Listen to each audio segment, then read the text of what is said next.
Because it's your 20th anniversary, actually, as an artist, I have a small present for you. It's a bottle of wine, because I heard you really like wine. Thank you so much. That's very kind of you. Thank you. That's beautiful. I don't know if you know what it is. Oh, I know what it is. It's wonderful. Yeah, it's a very good Burgundy, Couche de Riz. Great. Thank you. I will treasure that. I'll hide this over here. Is it true that when you're touring, you bring your own wine with you so you can drink? I have a cellar. I have a cellar on the road. And you can only have so many bottles in it, though, because even if you're entertaining, and I like to entertain, I think it's important. There's a time and a place. I never uncork anything until everything's done. Okay, the work is after done. Work. Only after. And then that's to unwind and relax. And a lovely meal. There's usually, we have caterers on the road. I call them chefs. They call themselves caterers, but I think they're underplaying their talent. You've always given your own twists and interpretations to songs. Now you're twisting your own songs into classical music.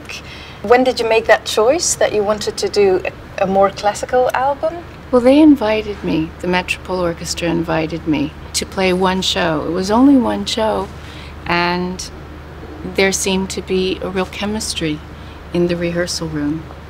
And Deutsche Grammophon said, why don't you celebrate your 20 years with a collaboration instead of, you know, taking the old masters and just putting it out again.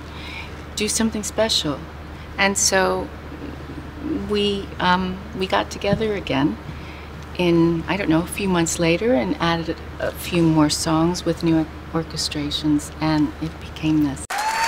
It's been 20 years since you've released Little Earthquakes. How were you then as an artist? I can imagine you were a completely different person. Well, in some ways, I guess I was. I didn't laugh very much. No? No, I didn't laugh very much, but now I have a daughter, and she's 12. And she's British. She's part both, but she has a British accent and goes to school there. And I married a Brit. And so the house is filled with laughter. Wherever we go, I sort of see us as our home is the road. We've toured so many years as a family together because I work with my husband as well. He's a sound engineer. So we tour as a family. And I'd say to you, since they came into my life, I discovered laughter. Your new album is called Gold Dust.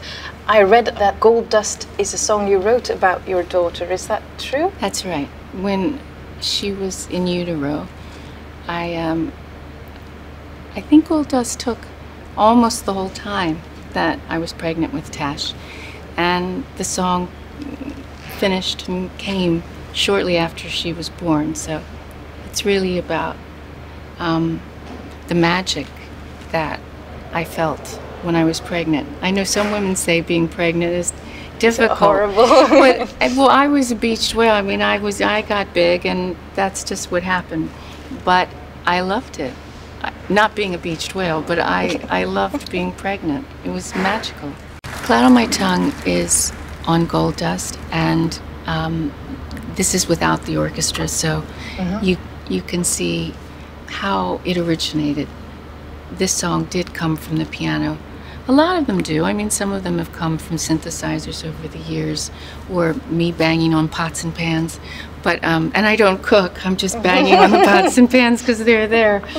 But it's been a song that maybe got away in 1994. It didn't really get a lot of notice, and so she's come forward now, many years later. When you start writing a song, who do you write it for? Is it yourself, or do you think about your audience? Well, the songs sometimes come from conversations that I've had with someone. It's one of those crazy situations whereby I'll get stopped at a coffee shop or in an airport, and somebody will tell me their story, their relationship with the song. And what will be happening is that song isn't the one that starts playing in my head, but sometimes a new song starts playing. And I don't know if people really realize how the stories, the shared stories, do end up in songs. And then somebody else will come up to me about that song. and then another song will start. It seems to me like you've never compromised ever when you're making music. Wherever did you get the strength to remain focused all the time? I think I had a failure, a big one, in the 80s. And when I say that, I mean it was publicly trashed by the music industry. You're referring to the first album you ever made? Why Can't Tori Read, yeah. And in a way, the backlash that I got from that made me question what I wanted to do and what kind of artist I wanted to be. I faced a real sort of artist, I don't know, dilemma. And I kind of embraced the piano and said, I will push myself and be open to different styles and put art first. Always the art first, whatever it takes to do that. And that's just been the commitment that I made to the piano over 20 years ago.